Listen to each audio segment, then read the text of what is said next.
అందరికీ నమస్కారం. నేను మీ లక్ష్మి. వెల్కమ్ బ్యాక్ టు విందు భోజనం. ఈరోజు మన ఛానల్లో చింత చిగురు ఎండు చేపల కర్రీ సూపర్ టేస్టీగా ఎలా ప్రిపేర్ చేసుకోవాలో చూద్దాం.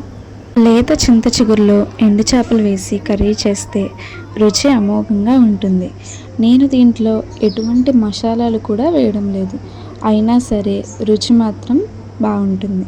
అదేంటి, నాన్ వెజ్ కర్రీలో మసాలాలు వేయకుండా చేస్తే టేస్ట్ ఏముందంటారా? ఒక్కసారి నేను చెప్పే ప్రాసెస్ ట్రై చేసి చూడండి. నెక్స్ట్ టైం చింత చిగురు దొరికితే మళ్ళీ ఇలానే ట్రై చేస్తారు. వేడివేడి అన్నంలో ఈ కర్రీ వేసుకొని తింటే ఇంకా ఏ కర్రీతో కూడా పని లేకుండా దీంతోనే మొత్తం అన్నం అంతా తినేస్తారు. ఇంకా లేట్ చేయకుండా ప్రాసెస్ ఏంటో చూసేద్దాం. ఒక గిన్నె తీసుకొని ఒక 100 grams ఎండు చేపలని చిన్న చిన్నగా ముక్కలుగా కట్ చేసుకొని తీసుకోవాలి. దీంట్లోనే ముక్కలు మునిగేంత వరకు వాటర్ పోసి నానబెట్టుకోండి.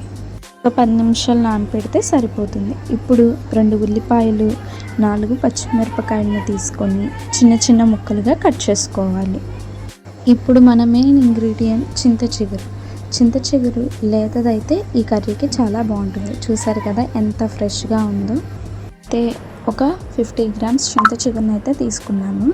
ఇప్పుడు దీన్ని మనం శుభ్రం చేసుకుందాం. చింత చిగురు కోసేటప్పుడు చిగురుతో పాటు ఇలా ముదిరాకులు కూడా కలిసిపోతూ ఉంటాయి, దాన్ని మనం సపరేట్ చేసేసుకోవాలి.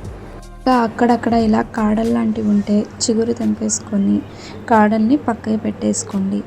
ఇలా ఆకు మొత్తంలో కాడలు కానీ ఇలా ముదిరాకు కానీ ఉంటే పక్కకి పెట్టేసేసుకోండి. 100 grams ఎండు చేపలకి 50 grams చింత చిగురు అయితే పర్ఫెక్ట్గా సరిపోతుంది. ఇప్పుడు ఈ చింత చిగురుని చక్కగా చేత్తో నలుపుకోండి. ఈ విధంగా చింత చిగురుని చక్కగా నలుపుకోవడం వల్ల చింత చిగురు పులుపు రెట్టింపు అవుతుంది. ఇలా నలుపుకోవడం ఇష్టం లేని వాళ్ళు చింత చిగురుని నలుపుకోకుండా వేసుకుంటే సరిపోతుంది. ఈ చింత చిగురు 80 grams అవసరం అవుతుంది. చూసారు కదా, ఈ విధంగా చక్కగా నలుపుకున్నాను.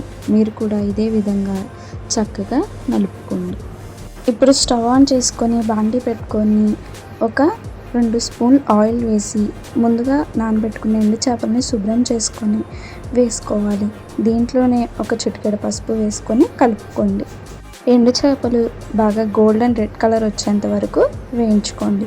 ఈ విధంగా వేగితే సరిపోతుంది. ఇప్పుడు దీన్ని తీసి సపరేట్ చేసుకోండి. ఈ ఆయిల్లోనే ఉల్లిపాయలు పచ్చిమిరపకాయ ముక్కలు వేసుకొని కలుపుకోండి. ఉల్లిపాయ ముక్కలు పచ్చిమిరపకాయ ముక్కలు మగ్గిపోయాక దీంట్లోనే 1 స్పూన్ సాల్ట్, 1 స్పూన్ కారం వేసి ఒక 5 నిమిషాల పాటు మగ్గించుకోండి. దీంట్లోనే 1 గ్లాస్ వాటర్ పోసుకోవాలి. వాటర్ బాగా మరిగిపోయాక దీంట్లోనే మనం ముందుగా వేయించి పెట్టుకున్న ఎండు చేప ముక్కల్ని వేసుకోండి.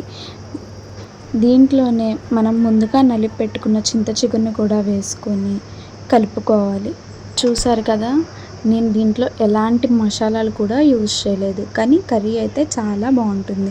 చింత చిగురు కూడా వేసాక ఈ చింత చిగురు కూడా బాగా మగ్గిపోయేంత వరకు ఉడికించుకోవాలి. చూసారు కదా, కొద్దిగా వాటర్ అనేవి ఉన్నాయి, ఈ వాటర్ కూడా ఎగిరిపోవాలి. కొద్దిగా కొత్తిమీర వేసుకొని ఒక 5 నిమిషాల పాటు మూత పెట్టుకున్నారంటే ఎంతో టేస్టీగా ఉండే చింత చిగురు ఎండు చేపల curry ready. Please like, share and subscribe విందు భోజనం.